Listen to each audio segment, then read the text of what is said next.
अपना पंच के शो में आपका स्वागत है।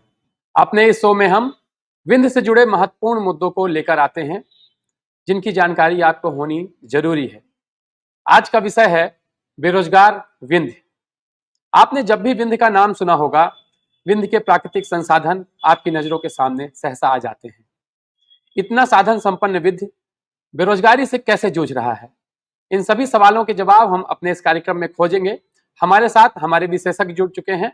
हम स्वागत करते हैं अपने पहले विशेषज्ञ का, श्री विनोद श्रीवास्तव जी। आप अतिरिक्त संचालक उच्च शिक्षा रह चुके हैं, आप अर्थशास्त्र विषय के प्रोफेसर भी रहे हैं। विनोद जी, आपका बहुत बहुत स्वागत है।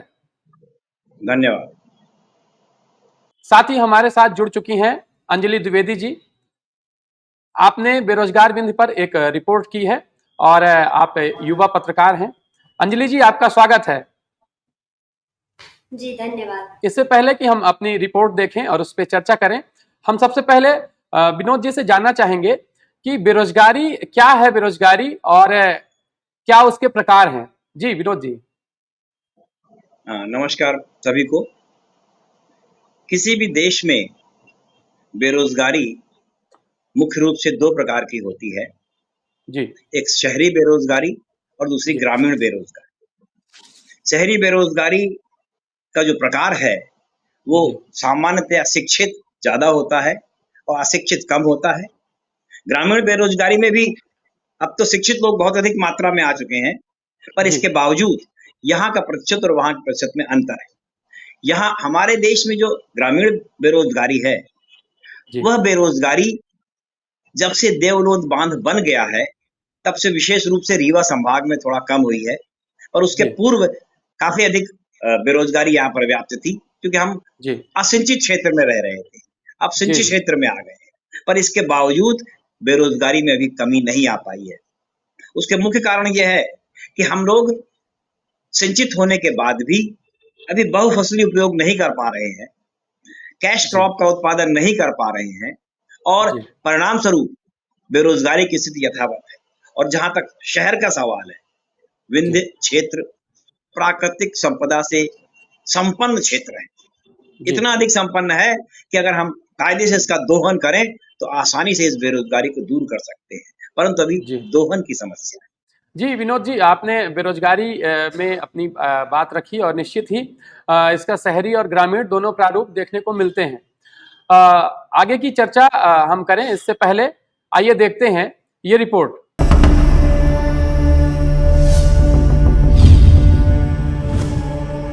अगर प्राकृतिक संपदा को देखें तो कितना समृद्ध है विंध्य, और लोगों की तरफ देखें तो इतनी गरीबी कहां देखने को मिलती है। कोयला हो, जंगल हो, चूना हो, सौर ऊर्जा हो, विंध्य की संपदा का पूरा देश इस्तेमाल करता है। पर क्या यहां के लोगों को मिल पाता है उनका हिस्सा, उनका हक? सीमेंट कारखाने चल रहे हैं, देश भर में इमारतें, पुल, इंफ्रा बन रहा है, विकास हो रहा है, पर विंध्य के लोगों तक क्यों नहीं पहुंच पा रहा? क्या आपने कभी सोचा है कि आपके साथ सौतेला बर्ताव क्यों किया जा रहा है? आखिर क्यों विंध्य का नागरिक बेरोजगारी से जूझ रहा है? आखिर क्यों नौकरी की तलाश में आपका बच्चा अपने घरों से दूर जाने को मजबूर है? आंकड़ों के आईने में देखें तो सच बेहतर समझ में आता है, तस्वीर ज्यादा साफ होती है। 2021 की जनगणना हुई ही नहीं जिससे सच को ज्यादा साफ देखा जा सकता था। विंध्य क्षेत्र की अनुमानित आबादी अब 1,15,00,000 के आसपास है। सरकार चाहे केंद्र की हो या राज्य की, आंकड़े बताने में बहुत पारदर्शी नहीं होती, खासतौर पर जब सच उन्हें शर्मिंदा करने वाला हो। मध्य प्रदेश की बेरोजगारी दर 7.1% है, ग्वालियर चंबल की बेरोजगारी दर 7.5%, मालवा की बेरोजगारी दर 6.7% है। आपको पता है विंध्य क्षेत्र में बेरोजगारी की दर क्या है? 9.3%, यानी काम करने लायक हर 10वां विंध्यवासी बेरोजगार है। विंध्य में बेरोजगारी दर सबसे अधिक क्यों है? विंध्य की बेरोजगारी का अंदाजा इस बात से ही लगाया जा सकता है कि अलग अलग क्षेत्रों में 3,69,000 61 लोगों ने रोजगार पाने के लिए अपना रजिस्ट्रेशन तो करवाया, जबकि नौकरियां केवल 258 ही उपलब्ध थी, वो भी सिर्फ रीवा जिले में। रीवा जिले की कुल जनसंख्या 23,65,106 है, जिनमें 1,11,186 लोगों ने रोजगार के लिए अपना नाम रजिस्टर करवाया। सतना जिले की कुल जनसंख्या 22,28,935 है, जिनमें 1,42,058 लोगों ने अपना रजिस्ट्रेशन करवाया। सीधी की कुल जनसंख्या 11,27,033 है, जिनमें 39,326 लोगों ने रोजगार पाने के लिए पंजीयन किया। सिंगरौली की कुल जनसंख्या 11,78,273 है, जिनमें 29,556 लोगों ने रोजगार के लिए आवेदन भरे। शहडोल की कुल जनसंख्या 10,66,063 है, जिनमें 40,320 लोगों ने रोजगार पाने के लिए रजिस्ट्रेशन किया। अनूपपुर की कुल जनसंख्या 7,49,273 है, जिनमें 24,656 लोगों ने नौकरी के लिए रजिस्टर किया है। उमरिया की कुल जनसंख्या 6,44,758 है, जिनमें 19,759 लोगों ने रोजगार पाने के लिए रजिस्टर करवाया है। जहां की जमीन पूरे देश को इतनी बिजली और चूना पत्थर देती हो, इतना कोयला देती हो, लेकिन वहीं के लोगों की यह स्थिति है, यह विरोधाभास अपने आप में विंध्य क्षेत्र के साथ हो रहे भेदभाव का जीता जागता सबूत है। मध्य प्रदेश के दूसरे हिस्सों की हालत विंध्य क्षेत्र से काफी बेहतर है। विंध्य के खिलाफ क्या कोई साजिश हो रही है? क्या यहाँ के लोग देश के बाकी लोगों से पिछड़े हैं? रोजगार के मौके यहाँ क्यों पैदा नहीं किए गए? ऐसा कैसे है विंध्य के लोगों को गरीब रहने के लिए छोड़ दिया गया? विंध्य फर्स्ट की टीम सीधी जिले के रामपुर तहसील के मुरतला गांव में सूर्य प्रताप शर्मा के पास गई और उनकी समस्या को जानने की कोशिश की। किसी के भी एजेंडे में आप देखेंगी तो रोजगार को लेकर, युवाओं को लेकर कोई वार्तालाप नहीं है, ना ही कोई एजेंडा है कि हम इतनी नौकरियां देंगे, इतने बेरोजगारों को आगे बढ़ाएंगे। तो बेरोजगारी की वो मानसिकता समाज में बन चुकी है, बेरोजगारों से इतनी लोगों को भिड़ा हो चुकी है कि बेरोजगारों को कोई भी सम्मान नहीं करता। बेरोजगारी में नज़रिया इतना ख़राब है कि लोग अपनी बेटी तक देना नहीं चाहते अगर कोई बेरोजगार है। इसके बाद हमने वहीं पास के आदित्य प्रताप सिंह से भी बात की। उसके बाद से मुझे नींद नहीं आई थी, पूरा रात जगते रह गए खुशी के मारे कि सिलेक्शन हो गया, चलो फाइनल सिलेक्शन हो गया। अब जाके तो पूरी रात जगते रह गए। सामने अगले दिन पूरी हर रिश्तेदारों में हर जगह से फ़ोन आने लगे, बधाई हो, सब कुछ हो, ये है ना, होने लगा। उसके बाद जैसे ये फर्जीवाड़ा का ये सब कुछ आने लगा, उसके बाद तो फिर हालत ही ना पूछिए कैसी हो गई। अभी मेरा एग्ज़ाम था MTS का, जस्ट 4 सितंबर को था, तो उसके कारण इतना सारा डिस्टर्बेंस हो कि मतलब प्रॉपर कंसंट्रेट भी नहीं कर पा रहा आदमी पढ़ाई पे भी, कि फाइनल सिलेक्शन हो गया, उसके बाद भी ऐसा अभी नियुक्ति नहीं मिल रही, तो क्या गारंटी कि आगे भी मिल जानी है। जो आज के समय में युवाओं में डिप्रेशन की एक बहुत कॉमन वजह है, वो ये है कि या तो वो बेरोज़गारी एक बहुत बड़ा वजह है, क्योंकि वो क्वालिफाई हो जाते हैं, उनको जॉब्स नहीं मिल रहे हैं, या जो जॉब्स मिल रहे हैं उसमें उनको सेटिस्फेक्शन है। देखिए, यदि आप एक वो है कि यदि आपके पास क्षमता है, और एक कथन है कर्माक्षर, प्रत्येक को उसके कार्य के अनुसार और प्रत्येक को उसकी क्षमता के अनुसार। तो यदि आप में क्षमता है और आप कार्य करने के इच्छुक हैं, और फिर भी यदि आप कार्य नहीं पा रहे हैं, तो कहीं ना कहीं इसमें कुछ सोचने की आवश्यकता है और अपनी स्किल्स को, अपनी क्षमताओं को, अपनी योग्यताओं को बढ़ाने की ज़रूरत है। अगर आप विंध्य के सच्चे नागरिक हैं तो जाहिर है इस बात पर न सिर्फ गौर करेंगे बल्कि अपने जनप्रतिनिधियों से सवाल भी करेंगे। आखिर कौन है जो आपके बच्चों का हक आपसे छीन रहा है? पिछले 20 साल में ऐसा कैसे है कि न ढंग के स्कूल खुले, न कोई ढंग का उद्योग खोला गया? वे कौन सी ताकतें हैं, कौन लोग हैं जो विंध्य को आगे बढ़ते नहीं देखना चाहते? आपको सोचना पड़ेगा। विंध्य का हक अभी मांगे या फिर चुने गरीबी, बेरोजगारी और मुश्किलें। सोचिए, पूछिए, मांगिए, आपका हक है। चुप रहना विकल्प नहीं।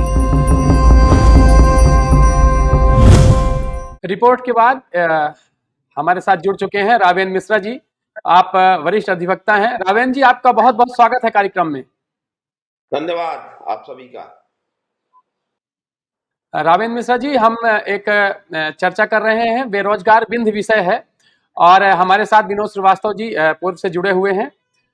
अच्छा, आपने ये रिपोर्ट रावेन जी देखी होगी अभी, जो रिपोर्ट हमारी स्क्रीन में चल रही थी।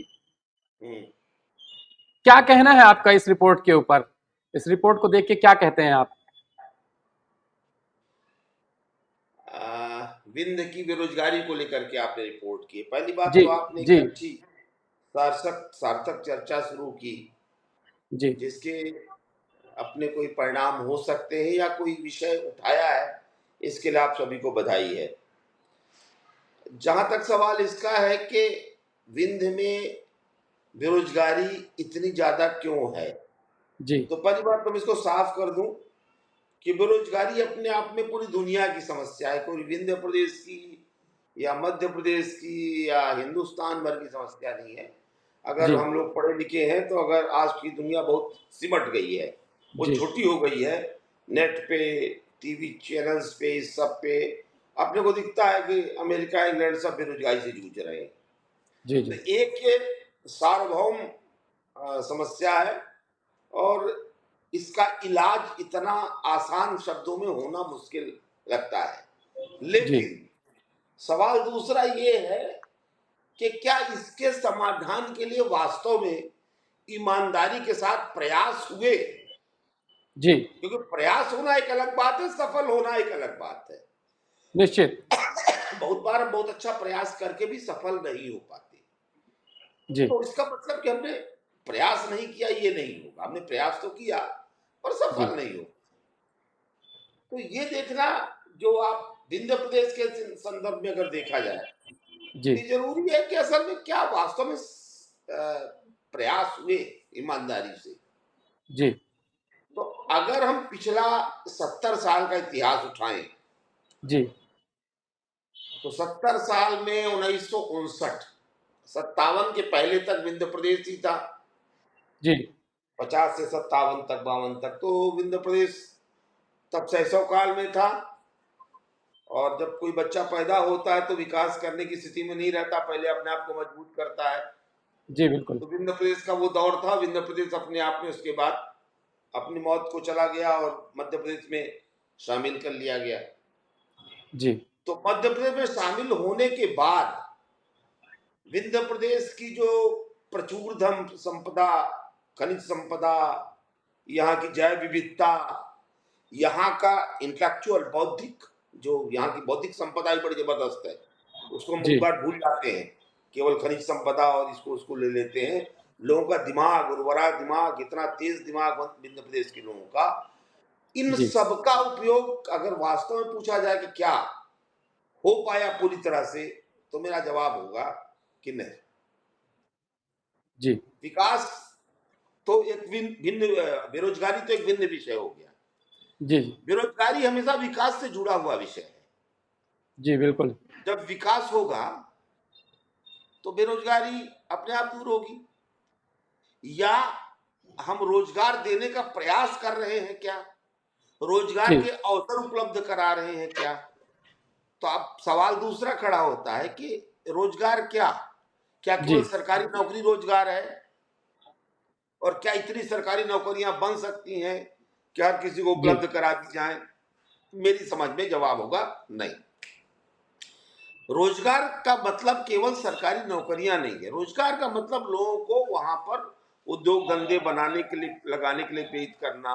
कोई छोटा लगाएगा, कोई बड़ा लगाएगा। वहां जी के लोकल संसाधनों से लोगों की जीविका चलाने के लिए उनको अवसर उपलब्ध कराना। जैसे जी रीवा में 4 फॉल हैं, वाटरफॉल हैं, जी और ये श्रृंखला मेरे ख्याल से मध्य प्रदेश में कहीं नहीं है। जी चचाई पहला, एक केवटी पूर्वा हो गया, जी फिर चचाई हो गया, फिर केवटी हो गया, फिर बहुती हो गया। ये तो बड़े फाल है। अब ये बड़े फाल 4 ये कब से कब तक उपेक्षित रहे आए? जी इसका कालखंड देखिए ना। आज भी ले दे करके, अगर चचाई, तो हमने ऐसी योजना बना दी कि बिजली के पानी के चक्कर में चचाई फाल मर गया, केवल जी बरसात में चल पाता, बाकी टाइम खत्म हो जाता। अब बहुत बार क्या होता है कि पर्यटन से अपार संभावनाएं निकलती है। जी जब किसी इलाके में पर्यटन बढ़ता है तो दुकान बढ़ती है, टैक्सी बढ़ती है, घुमाने वाले बढ़ते हैं, और न जाने कितने सब तरीके पैदा होते हैं लोगों को रोजगार के। जी वो सब पर भी विचार होना चाहिए कि दरअसल में उन पर हमारे प्रदेश में, विंध्य प्रदेश में कितना काम हुआ। अब विंध्य प्रदेश क्या, क्योंकि अभी जो मैं आपकी रिपोर्ट देख रहा था, तो आप जो विंध्य प्रदेश में जिन 4 जिलों का नाम ले रहे थे उनमें केवल शहडोल यानी पुराना रीवा संभाग, जबकि विंध्य प्रदेश जो है वो पुराना रीवा संभाग पर नहीं है। विंध्य प्रदेश तो दतिया बल्कि यूपी का भी थोड़ा इलाका उसमें शामिल होता था। चरखी जी राज्य ये सब जो था ये कभी विंध्य प्रदेश में था। ये जी टीकमगढ़, पन्ना, ये सब विंध्य प्रदेश का क्षेत्र था, और इधर जाके वो इलाहाबाद के किनारे लगता था। शंकरगढ़ के एकदम थोड़ा सा यूपी का इलाका भी इसमें आता था, जो विंध्य प्रदेश था वास्तविक पहले बनाया गया था, पार्टसी स्टेट। अब वो विंध्य प्रदेश का अगर बात करनी है कभी, तो सब इलाकों की बात करनी पड़ेगी जितने थे। जी तो हम क्या केवल रीवा संभाग, पुराने रीवा संभाग की बात कर रहे हैं या वास्तविक विंध्य प्रदेश की बात कर रहे हैं? तो फिर जी वहां से भी कोई आदमी आना चाहिए, या वहां की भी कोई भौगोलिक संरचना क्या है, कैसे है, बताने वाला होना चाहिए। बहुत सारे विषय हैं, पर आपने एक अच्छा विषय खोला है, अच्छा विषय जी रखा है। अब आते हैं असली बात पर जी कि वास्तव में क्या सौतेला व्यवहार हुआ विंध्य प्रदेश के साथ, जी या वास्तव में विंध्य प्रदेश में रोजगार के अवसर उपलब्ध नहीं होने दिए गए? जी तो मेरा जवाब होगा हाँ। रावेन जी आपने आपने बहुत सारी बातें कही हैं और निश्चित ही वो सार्थक हैं। हम आपकी बाकी बातों के लिए आपके पास फिर से आएंगे। तब तक हम विनोद जी के पास चलेंगे। विनोद श्रीवास्तव जी, आपका रिपोर्ट पे क्या कहना है? रिपोर्ट पे क्या कहते हैं आप? देखिए, आपकी जो रिपोर्ट हमने अभी देखी, जी इस रिपोर्ट को एक पक्षी लेकर के आप चले, जी क्योंकि इस रिपोर्ट में निश्चित रूप से आपने जो संभावना तलाशी है कि हम रोजगार कैसे बढ़ाएं, रोजगार को कैसे वो करें, तो उस पर भी हमें चर्चा करनी चाहिए थी, पर कोई बात नहीं। हमने आपसे, जैसा कि अभी 1 मिनट पहले आपसे कहा था, कि विंध्य प्रदेश में निश्चित रूप से बेरोजगारी है, और जैसा कि आपकी रिपोर्ट में भी है कि 9.3% बेरोजगारी है। परंतु ये बेरोजगारी क्यों है, इस बेरोजगारी के कारण क्या है, इस पर भी हमें गौर करना पड़ेगा। इस बेरोजगारी का कारण है हमारे यहाँ की जनसंख्या की वृद्धि, हमारे यहाँ पूंजी की कमी, हमारे यहाँ विकास की धीमी गति, हमारे यहाँ एक और बहुत महत्वपूर्ण चीज है शिक्षा प्रणाली। क्योंकि मैं उच्च शिक्षा में रहा हूँ, और उच्च शिक्षा के कारण बहुत जगह इंटरव्यू लेने जाना पड़ता है, और इंटरव्यू लेने जाने पर जब मैं जाता हूँ तो पाता हूँ कि 10 बजाय 20 में से 1 बच्चा ही उस योग्य होता है कि वो नौकरी को प्राप्त कर सके। 19 बच्चों को कुछ नहीं आता है। अर्थात हमारी जो शिक्षा प्रणाली है वह उन बच्चों को केवल परीक्षा पास करने के लिए तैयार कर रही है, योग्य नहीं बना रही है। दूसरी चीज, हमने आपसे पहले कहा था कि हमारी शिक्षा प्रणाली के अतिरिक्त हमें ग्रामीण बेरोजगारी पे भी ध्यान देना होगा, और ग्रामीण बेरोजगारी के लिए वर्तमान में मध्य प्रदेश में और खासतौर से रीवा संभाग में और विंध्य प्रदेश में बहुत अच्छी संभावनाएं हैं कि हम बहु फसल उगाएं, पशुपालन पे ध्यान दें, बागवानी पे ध्यान दें, कैश क्रॉप लगाएं। जैसा कि अभी आपके निकट के ही जिले में जब भी हम लोग जबलपुर जाते हैं तो बीच में एक जिला पड़ता है कटनी में तेवरी एक जगह है। तेवरी में आप जाइए तो एक समय आपको भुट्टे मिलेंगे, दूसरे समय आपको टमाटर मिलेंगे, तीसरे समय आपको करेला मिलेगा, चौथे समय आपको कद्दू मिलेगा, और इस तरह वो बहुत से इस तरह क्रॉप्स उत्पादन करके अपनी आय बढ़ाते हैं। क्योंकि मैं अर्थशास्त्र का हूं तो मैंने कई बार रुक करके उनसे पूछा कि ये आपने ऐसा क्यों किया? बोले साहब, हम गेहूं चावल उगाते उगाते तो पैसा नहीं कमा पा रहे थे, इससे हर फसल से हम कई लाख रुपए कमा लेते हैं। मतलब हमारा कहने का ये है कि हमको समय के साथ परिवर्तित होना होगा। जैसा कि हमारे वकील साहब ने, रावेंद्र भाई ने अभी कहा कि हमको केवल शासन की ओर नहीं देखना है, हमको अपने प्रयास भी करने पड़ेंगे। हम जब स्वयं करेंगे, हम स्वरोजगार में सहायता करें, उत्पादन उत्पादन कैसे बढ़ाया जाए, इस पर हम ध्यान दें। हमारी श्रम की उत्पादकता कैसे बढ़ाई जाए, इन जी सब बातों पर जब हम ध्यान देंगे तब हम बेरोजगारी की समस्या पर कुछ निकट पाएंगे। एक हिंट और अपने वकील साहब ने दिया था कि हमारे यहाँ पर्यटन की अपार संभावनाएं हैं। जी निश्चित रूप से पर्यटन एक बहुत बड़ा उद्योग है, पूरा जम्मू कश्मीर इसी पे चलता है। अभी मैं जी कल एक रिपोर्ट देख रहा था, शायद रविंद्र हमारे वकील साहब ने भी देखी होगी, कि उज्जैन में जब से महाकाल का डेवलपमेंट हो गया है, वहां का व्यापार 10 से 20 गुना बढ़ गया। अगर हम अपने पर्यटन के क्षेत्र को बढ़ाएं तो निश्चित रूप जी से ये बेरोजगारी की समस्या आसानी से हल हो सकती है। और अगर आप ध्यान दें तो रीवा पहले सतना से बहुत पिछड़ा हुआ था, जब से रेलवे जी लाइन आई काफी अंतर आ रहा है। इसी तरह हमारी जी ललितपुर सिंगरौली रेलवे लाइन भी पूरी होनी चाहिए। जब वो पूरी होगी तभी हम काम कर पाएंगे। और जो जी पावर प्लांट्स की बात आप कर रहे थे, निश्चित रूप जी से हमारे यहाँ सोलर, हमारे यहाँ हाइड्रो इलेक्ट्रिक, हमारे यहाँ कोयले पर आधारित विद्युत के बहुत उत्पादन की संभावना है और अभी उसको बढ़ाया जा सकता है। परंतु जी आपका जैसा कहना था कि वो बाहर के जिले लाभ ले रहे हैं, जी नहीं, उनसे हमें आय हो रही है। तो एक प्रकार से आप ये कहें कि हमें इस बेरोजगारी को दूर करने के लिए, जिस प्रकार से गुजरात में मैंने देखा इन्वेस्टर्स मीट होती है, जी और अहमदाबाद में मैंने स्वयं उसका अवलोकन किया है कि किस प्रकार से बाहर से लोग आते हैं और वहां पर उद्योग लगाते हैं। हमारे यहाँ भी मध्य प्रदेश में भी इन्वेस्टर्स मीट शुरू हुई है, और रीवा जिला एक रिमोट और किनारे का जिला होने के कारण, आवागमन की सुविधाएं कम होने के कारण वो इन्वेस्टर्स नहीं आ पा रहे हैं। तो जी हमें रीवा को इस प्रकार से बाहर से जोड़ना होगा ताकि वो इन्वेस्टर्स यहाँ आए और यहाँ आकर के वो बढ़े। इसके साथ साथ एक बात और गौर करिए, मैं पिछले जी कुछ वर्षों से देख रहा हूँ कि रीवा में मेडिकल का हब बनता जा रहा है। जी मैंने स्वयं महसूस किया है कि हमारे वो रिश्तेदार जो बाहर रहते थे वो अब रीवा आकर के इलाज कराना चाहते हैं, क्योंकि यहाँ पर जी दूसरों की जगहों से तुलना में सस्ता इलाज है। भले ही हम उसको महंगा कह रहे हो और वो दूसरे शहर की तुलना में सस्ता है। तो अगर हम इसे मेडिकल हब बना दें, जैसा कि जी नागपुर में बन गया है, तो निश्चित रूप से यहाँ रोजगार की समस्या का निदान आसानी से हो सकता है। और जी एक प्रकार से आप ये कहें कि यहाँ पर बेरोजगारी दूर करने की अपार संभावनाएं हैं। जी बस हम उसको सूचीबद्ध करके क्रमशः धीरे धीरे धीरे पूरा करने का प्रयास करें। जी जी विनोद जी, आपने बहुत ही बड़ी जानकारी बताई है कि संभावनाएं बहुत हैं। इसी बीच हमारे साथ जुड़ चुके हैं रोहन जान जी। रोहन जान जी, आपका कार्यक्रम में स्वागत है। रोहन जान जी, हम बेरोजगार बिंदु पे चर्चा कर रहे हैं। हमारे साथ जुड़े हुए हैं विनोद श्रीवास्तव जी और रावेंद्र मिश्रा जी, और अब आप भी शामिल हो गए हैं इस चर्चा में। साथ ही हमारे साथ जुड़ी हुई हैं अंजलि द्विवेदी जी, जिन्होंने रिपोर्ट बनाई और उस रिपोर्ट को अभी आप लोगों ने देखा भी है। अंजलि जी, आपका फील्ड का क्या अनुभव रहा? आपने जब ये रिपोर्ट की, लोगों से जब आप बात कर रही थी, तो लोगों का क्या कहना था? बताएं आप। जी अखंड जी, इस पर हमने जब ग्राउंड लेवल पे काम किया तो लोगों का ये कहना था कि हम स्किल्स हैं बट हमको रोजगार नहीं मिल रहा है। हमारे यहाँ इतनी जी सारी संपदाएं हैं, इतने इंफ्रा है, बिजली है, चूना पत्थर है, बहुत सारी चीजें, उसके बाद भी हमको रोजगार नहीं मिल रहा है।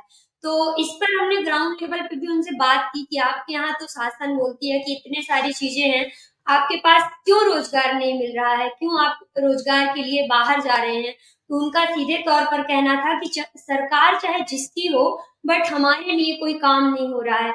युवाओं ने तो यहाँ तक के लिए कह दिया कि हमको मतलब हमारी उम्र जो है वो बीतती जा रही है और हमको रोजगार नहीं मिल रहा है। वहीं कुछ लोगों ने तो ये भी बताया कि जैसे कि कोई गवर्नमेंट वैकेंसी आती है तो उस पे हम लोगों ने अपना सिलेक्शन निकाल लिया है तो कभी भर्ती नहीं होती है, कभी ऐसा होता है कि कोई घोटाले की वजह से हम लोग को भी उसी में जोड़ दिया जाता है। तो जी ग्राउंड पे तरह तरह की चीजें हुई जिसमें हम लोगों ने चर्चा की है। जी अंजलि जी, आपने रिपोर्ट में दिखाया है कि एक युवक हैं जो होनहार हैं और उन्होंने परीक्षा भी पास कर ली और किसी कारणवश वो परीक्षा उनका ज्वाइनिंग रुकी हुई है, ज्वाइन नहीं कर पा रहे हैं और वो डिप्रेशन में भी जा रहे हैं। इसी तरह आपकी रिपोर्ट में आपने बताया कि एक ऐसे व्यक्ति भी हैं जिनकी रोजगार न मिलने के कारण अब उनको वैवाहिक समस्या भी आ रही है। हाँ जी जी बिल्कुल, ग्राउंड लेवल पे इसको भी बहुत ज्यादा तो अंजलि जी, आपने ये जो बात कही है, और निश्चित ही विनोद जी ने भी कहा कि हमारे यहाँ अपार संभावनाएं हैं, रावेन जी ने भी कहा कि संभावनाएं बहुत हैं, लेकिन कहीं ना कहीं प्रयास में कमी रही। तो ये जो प्रयास में कमी रही है, इसमें जो हमारे नेतृत्व करता है वो किसी भी पार्टी के हों या किसी भी समय अंतराल के हों, कहीं ना कहीं प्रश्न चिन्ह उठता है कि उन्होंने या तो सही योजना नहीं बनाई या सही ढंग से वित्त की बात नहीं रखी गई। अंजलि जी क्या कहती हैं इसमें आप? जी बिल्कुल, इनमें उनका डायरेक्ट तौर पर कहना है कि योजनाएं तो बनाते हैं लेकिन हम लोगों के लिए नहीं हो पा रही हैं। हम योजना जी। तो आती है ऊपर से, लेकिन हमारे लिए नहीं होती है।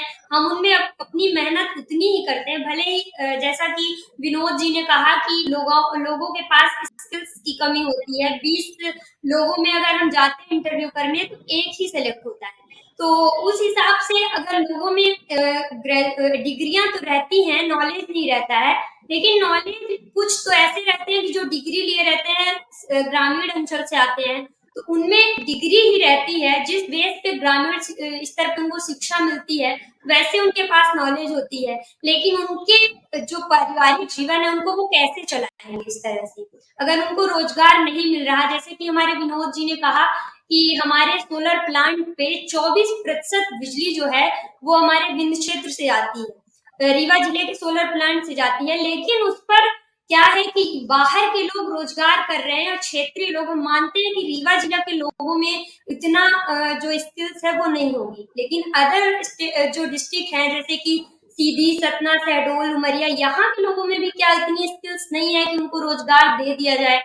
बाकी क्षेत्रों से लोगों को बुला लिया जाता है, विंध्य के लोगों को क्यों नहीं बुलाया जाता, उनका सबसे बड़ा यही एलिगेशन है।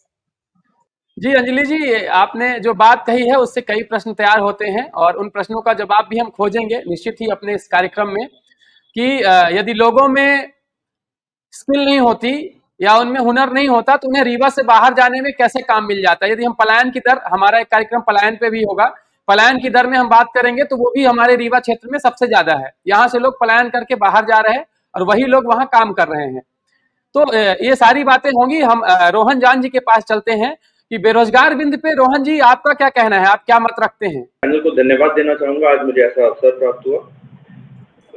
बेरोजगारी पे बात करूं तो सबसे पहले तो मैं इसका रूट कॉज जो बोले कि अगर रूट कॉज क्या है बेरोजगारी का, वो है क्वालिटी ऑफ एजुकेशन। आज की डेट में आपने आज जस्ट अभी पलायन की बात की, यहाँ पे हर एक मेरे जैसा युवक पढ़ना चाहता है। आज की डेट में लोगों में बहुत ज्यादा ये है कि उनको एजुकेशन चाहिए, क्वालिटी ऑफ एजुकेशन चाहिए। तो वो निश्चित तौर पे जो कि रीवा जैसे शहर में, विंध्य जैसे एरिया पे उनको नहीं मिल पा रहा है। वो भोपाल, इंदौर और दिल्ली, मुंबई ऐसी जगह जाता है जहाँ पे उसको क्वालिटी ऑफ एजुकेशन मिल पाता है। यहाँ हमारे पास बेशक बहुत सारी संस्थाएं हैं, बहुत सारी यूनिवर्सिटीज है, लेकिन क्या वो यूनिवर्सिटीज में हमें वो क्वालिटी ऑफ एजुकेशन मिल रहा है? एमबीए रीवा से भी इंसान करता है, एमबीए भोपाल से, इंदौर से और दिल्ली और मुंबई से भी करता है। मैंने खुद अपना graduation Saint Xavier's College Kolkata से किया है। तो जो बीकॉम ऑनर्स, रीवा का बीकॉम ऑनर्स और कोलकाता के बीकॉम ऑनर्स में जमीन और आसमान का अंतर है। बेशक स्टूडेंट्स में भी वो प्रॉब्लम है कि उनको उतना ज्ञान नहीं होता है, लेकिन क्या यहाँ के टीचर्स उतने केपेबल है कि क्या वो स्टूडेंट्स को उतनी शिक्षा दे पा रहे हैं?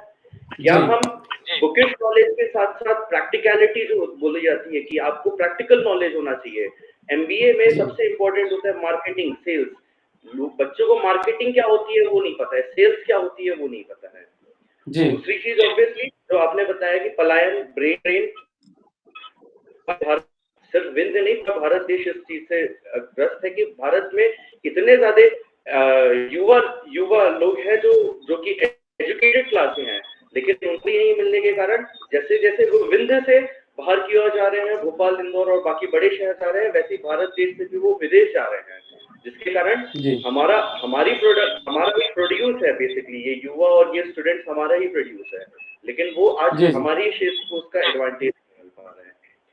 तीसरा सबसे बड़ा कारण मैं मानता हूँ कि अनएम्प्लॉयमेंट, बेरोजगारी का ये है कि एडिक्शन, जो नशा मुक्ति आज की डेट में मेरा मानना है, और जैसे कि फैक्ट्स भी बताते हैं कि विंध्य एरिया पूरे भारत देश में सबसे बड़ा एक सेंटर, एपी सेंटर बोला जाएगा कि कोरेक्स और नशा, अलग अलग टाइप के एडिक्टिव प्रोडक्ट्स का बिल्कुल एक एपी सेंटर कहा जाएगा। यहाँ यहाँ से अलग अलग विभिन्न जगह जगह से यहाँ पे नशा मुक्ति के कार्य होते हैं, वो ट्रेडिंग होती रहती है। बेसिकली एक बहुत बड़ी एक जिसको बोलते हैं ऑर्गेनाइज्ड क्राइम, वो एक उसका एपिसेंटर हमारा जिंद एरिया बन गया है, जिसके कारण से युवा लोग सबसे ज्यादा ग्रस्त हो और हर एज ग्रुप के लोग इस चीज से ग्रस्त हैं। रोहन जी, आपने कई महत्वपूर्ण बातें बताई, हम आपके पास फिर से आएंगे। एक बात बार बार निकल के आ रही है कि जो शिक्षा है उसकी गुणवत्ता में कहीं ना कहीं कुछ कमी रह जा रही है, तो हमारे यहाँ के युवा को कार्य नहीं मिल पा रहा है। तो इस प्रश्न के जवाब के लिए हम विनोद जी के पास चलेंगे, क्योंकि उन्होंने पूरे रीवा संभाग की शिक्षा व्यवस्था देखी है, वो भी उच्च शिक्षा में उन्होंने देखा हुआ है। विनोद जी, क्या कसर रह जाती है हमारे विंध्य क्षेत्र में शिक्षण व्यवस्था में कि ये अवसर उन्हें नहीं मिल पा रहे हैं? निश्चित रूप से ये विंध्य नहीं, पूरे देश प्रदेश की स्थिति है। वर्तमान समय में जैसा कि अभी हमारे रोहन भाई ने कहा कि यहाँ के बच्चे बाहर जा रहे हैं और बाहर दिल्ली के बच्चे विदेश जा रहे हैं, अपने यहाँ के बच्चे भी विदेश जा रहे हैं और सीधी और छोटे जगहों के बच्चे रीवा आ रहे हैं पढ़ने में।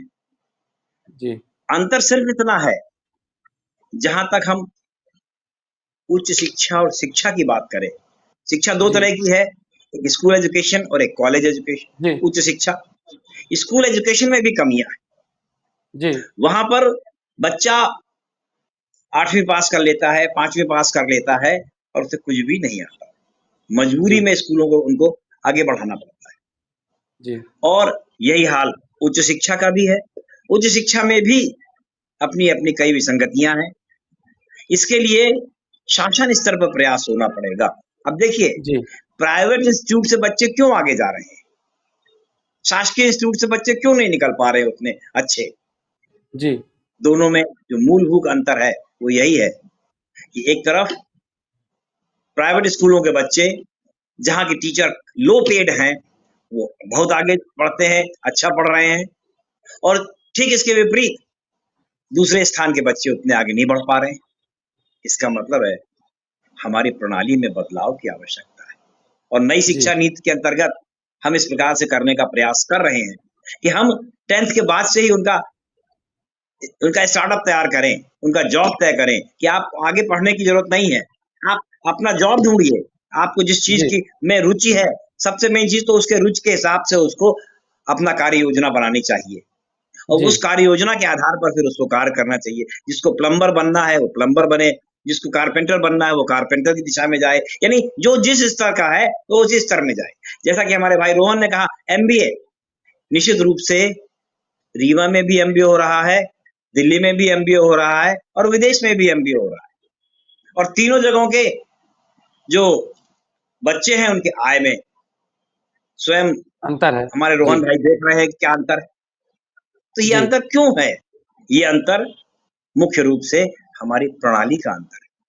हमको अपने प्रणाली में परिवर्तन करना होगा और वो प्रणाली का परिवर्तन हमारे उसमें विद्यार्थी भी जिम्मेदार हैं, शिक्षक भी जिम्मेदार है और शासन भी जिम्मेदार है। तीनों लोगों को उसमें मूलभूत परिवर्तन करना होगा। जब हम तीनों तरफ से पढ़ाई के लिए सोचेंगे तभी हम आगे बढ़ पाएंगे। कुछ बच्चे देखिए एकदम से आगे तरक्की कर जाते हैं, क्यों? क्योंकि वो शुरू से सिंसियर रहते हैं। और एक चीज और, इसमें एक वर्ग और जिम्मेदार है, वो है पेरेंट्स। माँ बाप भी जिम्मेदार हैं उसके लिए। हमको चारों वर्गों को मिलकर के इस जो जटिल हमारी समस्या है उसको दूर करने में आगे बढ़ना पड़ेगा। शिक्षा के बारे में मैं ये बात कर रहा हूँ। निश्चित ही विनोद जी, आपने जो बात कही है कि एक मिला जुला प्रयास करना होगा, तभी इस बड़ी समस्या से निजात पाई जा सकती है और इसे कम किया जा सकता है। अब हम जो अगला प्रश्न है कि जो ये व्यवस्था है, शासन स्तर की हो या अभिभावक स्तर की हो, इसके लिए हम रावेन जी के पास चलेंगे, क्योंकि वो कानूनी मामलों को भी जानकार हैं और विंध्य क्षेत्र की राजनीति तथा सामाजिक स्थिति में काफी नजर रहती है उनकी और उसमें दखल भी रखते हैं। रावेन जी, जो हमारे नेतृत्व करता है, जहां भी ये स्थितियां आ रही हैं, जैसे अभी विनोद जी ने कहा कि स्कूल शिक्षा में काफी समस्या है और वहां पे यदि नींव कमजोर हो जाती है तो आगे फिर उन्हें संभालने में और दिक्कत आती है।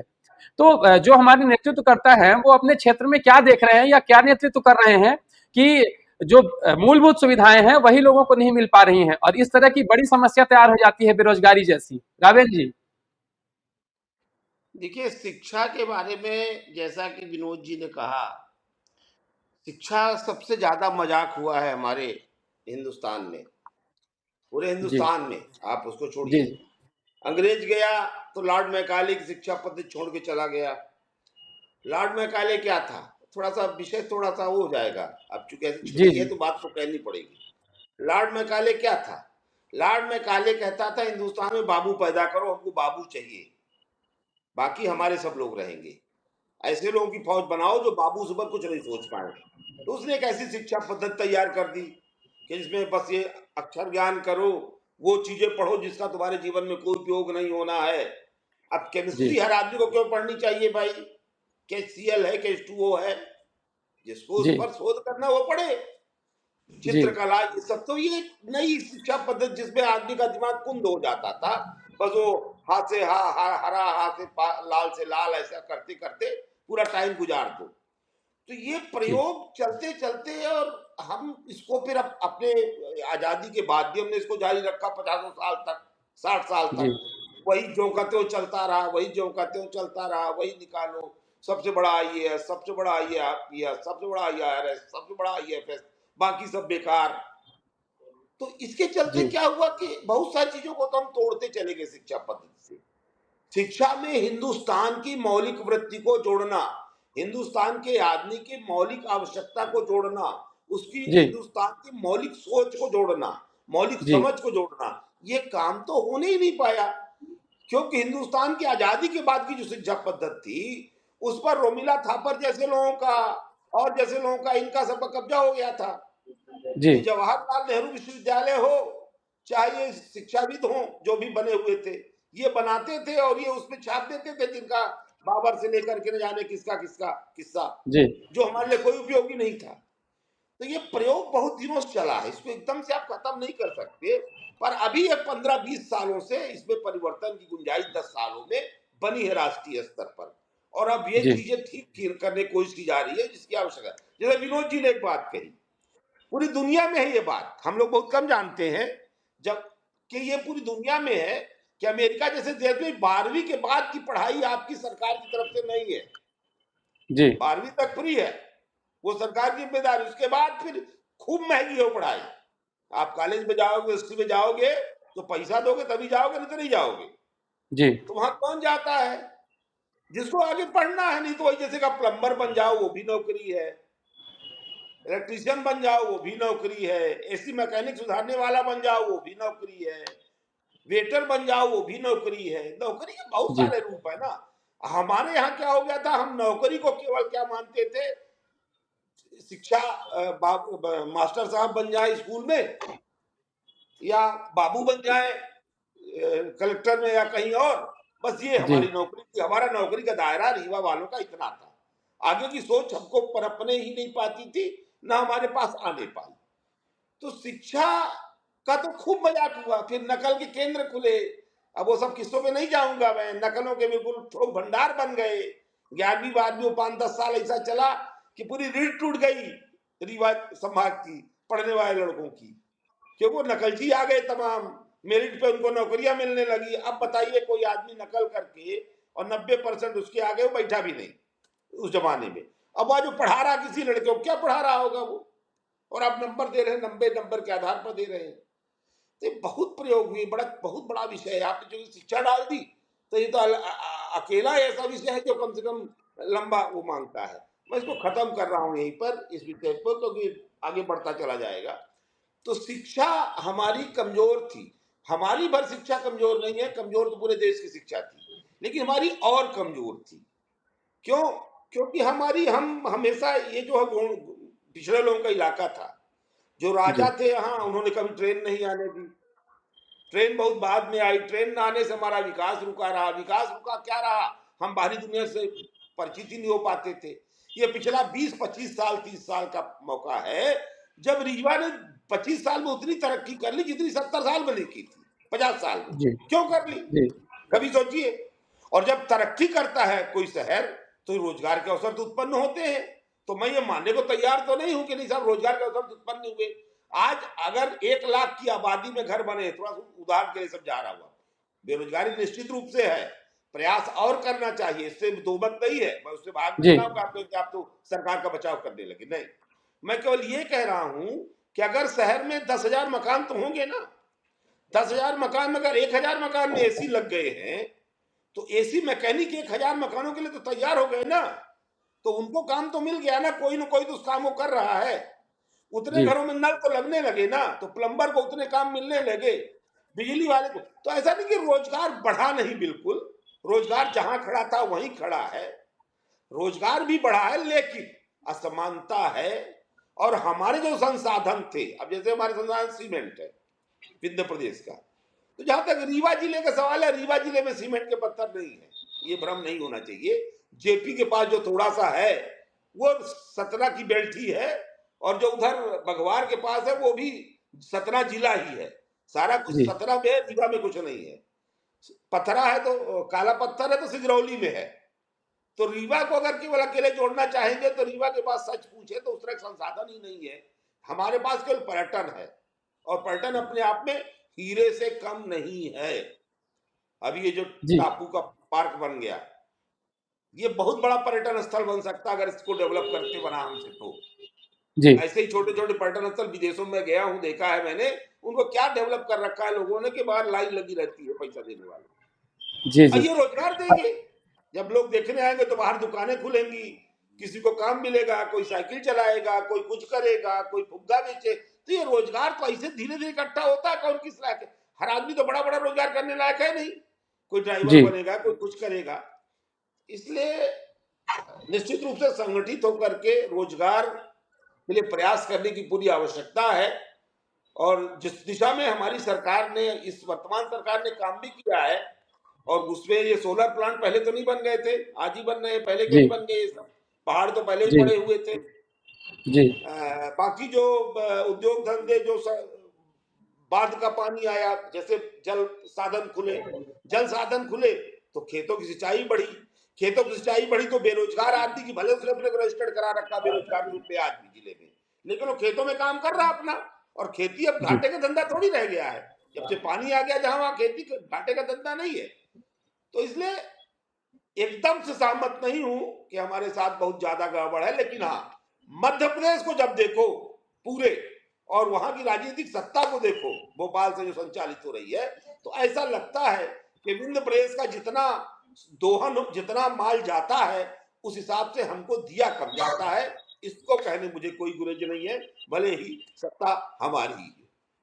जी, राघवेंद्र जी ने कई बातें यहाँ पे जोड़ के बताई हैं, और निश्चित ही एक बात मैं इसमें जोड़ना चाहूंगा कि हम मुद्दा हमारे पास विंध्य का है, हम विंध्य में अपना रीवा, सीधी, सतना, शहडोल, उमरिया, अनूपपुर सबको लेके चल रहे हैं, तो एक समग्र की बात कर रहे हैं हम। और रीवा में निश्चित ही पर्यटन की बहुत संभावनाएं हैं, और रीवा ही क्यों, अपने पूरे विंध्य में पर्यटन की संभावनाएं हैं।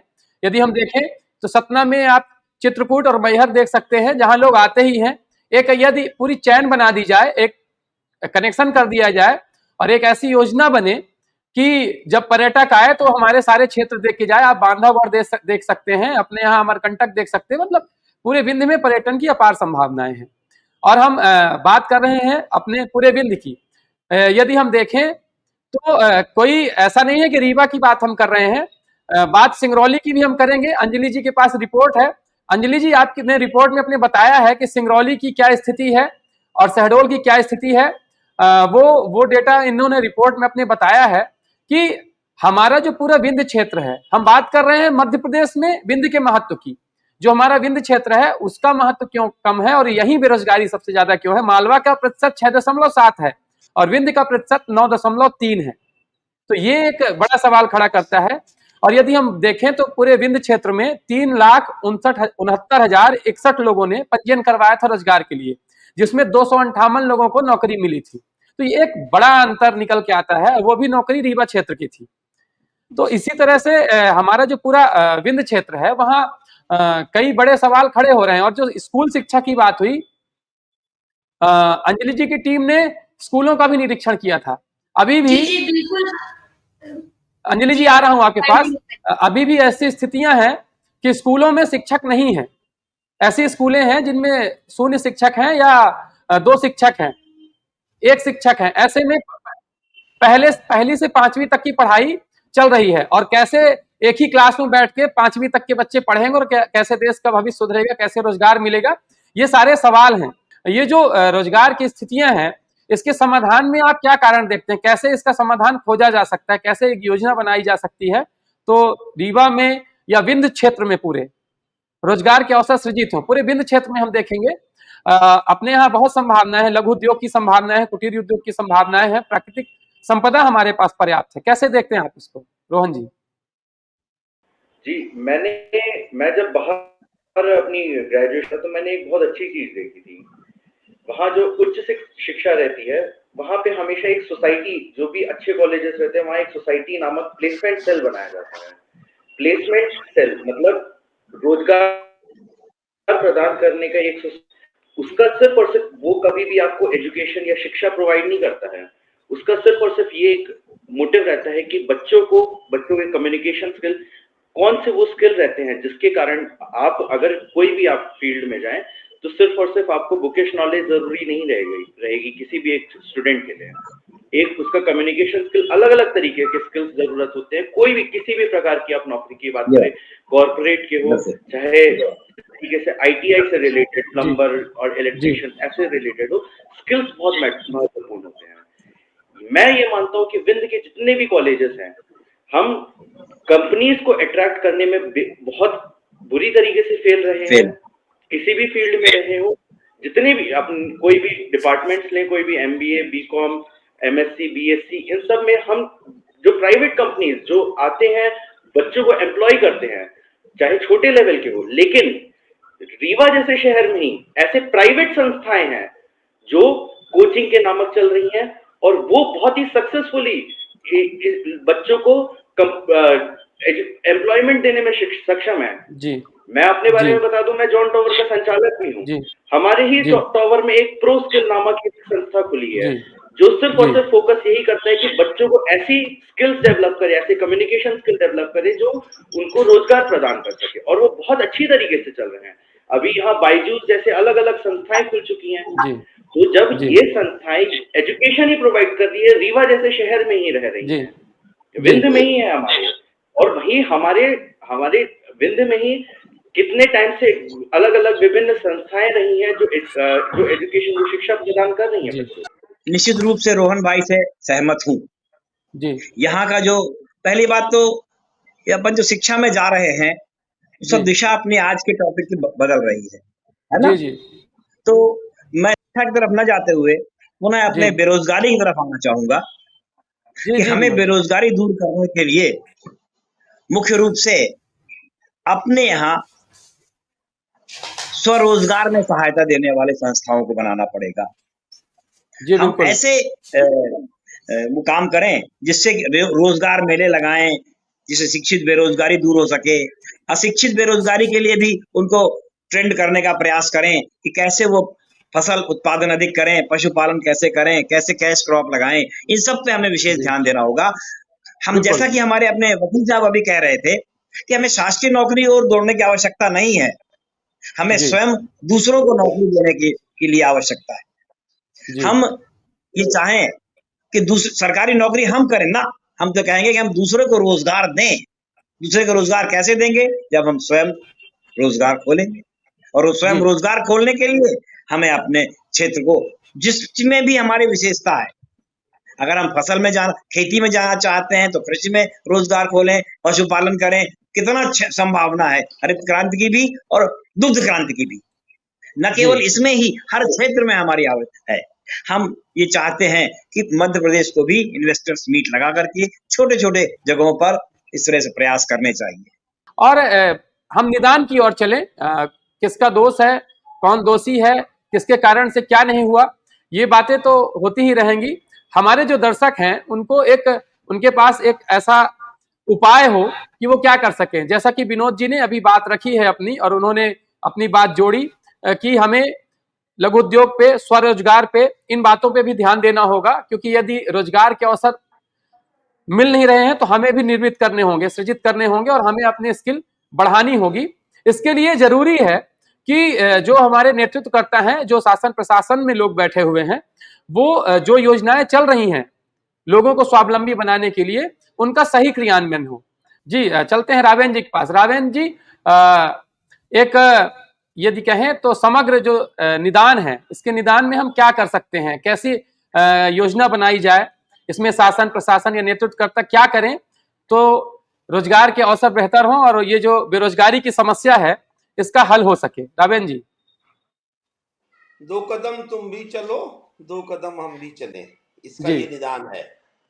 2 बिल्कुल। कदम उनको चलना पड़ेगा जो बेरोजगारी की समस्या से जूझ रहे हैं, जी जी और वास्तविक रूप से अपना आकलन करना होगा कि हम किस लायक हैं। जैसा ये रोहन ने कहा, बाकी विरोध जी ने कहा कि भाई हमको ये, और फिर हमारा मूल्यांकन। देखिए, अक्षर ज्ञान केवल जो है आपको नौकरी देने के योग्य नहीं बना देता कि हमने जी कोई एक डिग्री प्राप्त कर ली 10वीं 11वीं 12वीं की, BA MA की, तो हम बहुत होशियार हो गए। उस लेवल पे आप अगर नहीं है तो आप समझिए कि हम कहाँ लायक हैं, और जहां जी लायक है वहां लायक ईमानदारी से चले जाइए।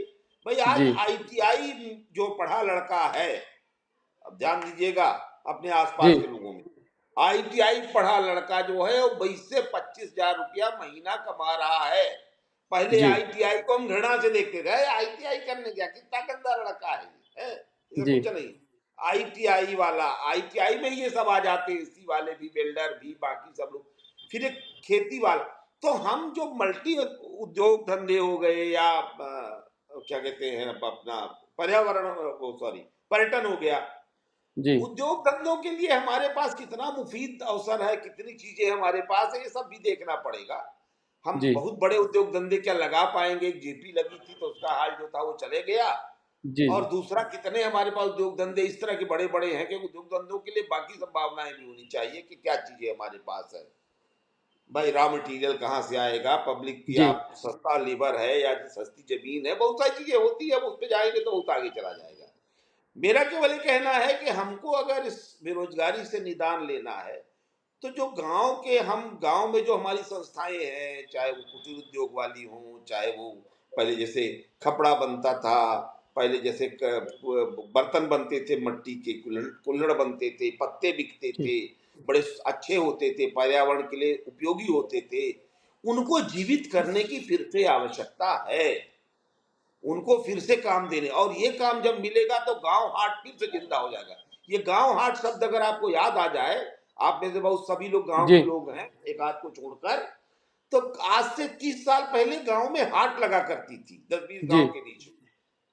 तो वो हाट क्या हुआ करती थी? वो हाट मेरे लोगों को रोजगार देने का साधन हुआ करती थी। जी वहां जो बनाता था गांव से कुल्हड़, वो कुल्हड़ लेके आता था, जो पत्ते बनाता था पत्ते लेके आता था, जो लोहे के बर्तन बनाता था वो खुरपी हथिया लेके चला आता था, जो पीतल के बर्तन कहीं बनते थे वो। तो ऐसे करके रोजगार पैदा होता था छोटी छोटी जगहों से और बाहर निकलता था। तो अगर याद जी करें आप, तो भारत में बेरोजगारी और सैंक्शन जो हुए, आर्थिक आधार पर सैंक्शन लगाया अमेरिका ने परमाणु बम के बाद, उसका कोई जी असर नहीं हुआ, केवल इसलिए कि हमारी सारी आवश्यकता की पूर्ति गांव से हो रही थी। हम गेहूं जी के बदले में हल्दी ले लेते थे, हल्दी के बदले में गेहूं ले लेते थे, तो हमको पैसा देना नहीं पड़ता था, तो पैसे वाला जी कोई समस्या नहीं आती थी। तो कुछ ऐसी वो हमारी जो पुरानी संस्कृति है उसको फिर विकसित करना होगा, और काम को अपने अंदर तलाशना होगा, अपने समाज में तलाशना होगा, जी अपने लिए अवसर पैदा करने होगा। सरकारें भी अपना काम करेगी, सरकारें भाग नहीं सकती इससे कि वाह वाह जी वाह तो अपना काम करो, सरकार कुछ नहीं। सरकार भी करेगी, सरकार के काम में कहीं कमी है तो उसको भी पूरा होना चाहिए, और कुछ कमी तो है कि हम रोजगार के लिए उतने अवसर पैदा नहीं कर पा रहे। लेकिन जी सरकार सर पटक के मर जाएगी तो भी रोजगार के पूरे अवसर पैदा नहीं कर पाएगी, ये तय है पूरी दुनिया में। जी इसलिए हमको खुद जागना होगा और अपने लिए विकास के लिए कोई मापदंड खुद तैयार करने होंगे। जी रावेन जी, आपने बहुत ही सारगर्भित बात रखी है कि 2 कदम हमें चलना होगा, 2 कदम सरकार को भी चलना होगा। तो ये 2-2 4 कदम होंगे तो एक बड़ा काम हो जाएगा। रोहन जी, आखिरी के 2 मिनट में आप अपनी जो भी बात है इस बेरोजगारी के मुद्दे में क्या निदान देखते हैं आप, या क्या होना चाहिए, एक युवा के रूप में आप क्या चाहते हैं, बात रखें अपनी। रावेन जी से बिल्कुल सहमत हूँ। एक जागरूकता आनी बहुत जरूरी है युवाओं में, और उनको स्किल के पीछे भागना पड़ेगा। बिल्कुल। और डिग्री का महत्वपूर्ण आज की डेट में रहा नहीं गया है बहुत। डिग्री हर किसी के पास रह जाती है, लेकिन स्किल हर किसी के पास रहती नहीं है। जी जी शासन से मैं ये निवेदन करना चाहूंगा कि आईटीआई, जैसे रावीन जी ने ये बहुत बढ़िया उदाहरण दिया, आईटीआई से लोग निकल के 25-25 हजार रुपए, 30-30 हजार रुपए महीना कमा रहे हैं। ऐसे संस्थानों को बहुत प्रमोट करना चाहिए शासन को। जगह जगह विंध्य में और खुलने चाहिए ऐसे संस्थान जहां पे स्किल डेवलप की जाती है। सिर्फ और सिर्फ डिग्री देने का काम नहीं, बल्कि स्किल देने का काम किया जाता है। और एग्जिस्टिंग जो हमारी संस्थाएं हैं उसमें एक रेवोल्यूशन लाना पड़ेगा कि वो स्किल में फोकस करे। सिर्फ और सिर्फ यहाँ पढ़ाई जाती है तो एमबीए, बीकॉम की बुक किताबों में जो नॉलेज रहती है, किताबों में जो अक्षर लिखे रहते हैं वही सिखाए जाते हैं। वो जब तक बच्चों को नहीं सिखाई जाएगी, बच्चों को इंटर्नशिप्स कराएं, बच्चों को नौकरी करने में प्रमोट किया जाए। आजकल लोग हर जगह संस्थाओं में जाते हैं, हमारा खुद का होटल है, बच्चे आते किसी तरह हमको 6 महीने का इंटर्नशिप सर्टिफिकेट दे दीजिए, हम लोग बिल्कुल नहीं देते हैं। लेकिन बच्चे फिर भी आते हैं। क्यों आते हैं? क्योंकि उनको पता रहता है कहीं ना कहीं से तो उनको मिल ही जाएगा। तो संस्थाओं को ऐसे स्किल डेवलप करने में ज्यादा फोकस करना चाहिए, बच्चों को पास कराने में बस फोकस नहीं करना चाहिए। जी बिल्कुल रोहन जी। जी जी जी रोहन जी ने अपनी बात रखी और निश्चित ही यहाँ हमें अपनी योग्यता बढ़ानी होगी और उस योग्यता बढ़ाने में जहाँ सरकार की भूमिका होगी वो सरकार निभाए और जहाँ हमारी भूमिका है वो हम निभाएं। अभिभावकों की जो भूमिका है वो अभिभावक निभाएं। हम अपना कार्य ईमानदारी से करें और यदि हमारे लिए कोई कार्य होना है वो ईमानदारी से नहीं हो रहा है तो हम अपनी आवाज उठाएं, हम अपनी आवाज बुलंद करें, क्योंकि चुप रहना विकल्प नहीं है। हमें बोलना होगा, तभी हमें अवसर मिलेगा। और निश्चित ही हमारे जो दर्शक हैं उन्होंने ये जो चर्चा चल रही है उससे अपनी इस बेरोजगारी के लिए कुछ न कुछ उनको निदान मिलेगा। हमारे कार्यक्रम में रोहन जी, रावेन जी आप हमसे जुड़े, अंजलि जी आप हमसे जुड़ी, उसके लिए आपका बहुत बहुत धन्यवाद। आपसे जुड़े जो मुद्दे हैं, आपके क्षेत्र से जो जुड़े मुद्दे हैं जो हमारे कार्यक्रम में शामिल किए जा सकते हैं, उनको आप हमें हमारी मेल आईडी में मैसेज कर सकते हैं, हमारे चैनल पे मैसेज कर सकते हैं, तो हम उन मुद्दों को लेके आएंगे। विंध्य के जो मुद्दे हैं, विंध्य का जिससे विकास जुड़ा हुआ है, विंध्य की बातें जिससे जुड़ी हुई हैं, उन सभी मुद्दों को हम लेके आएंगे। आपसे जुड़े कोई भी मुद्दे हो सकते हैं। हमसे जुड़ने के लिए सभी का धन्यवाद। कल मिलेंगे नए मुद्दे के साथ, तब तक के लिए जुड़े रहिए विंध्य फर्स्ट से। नमस्कार।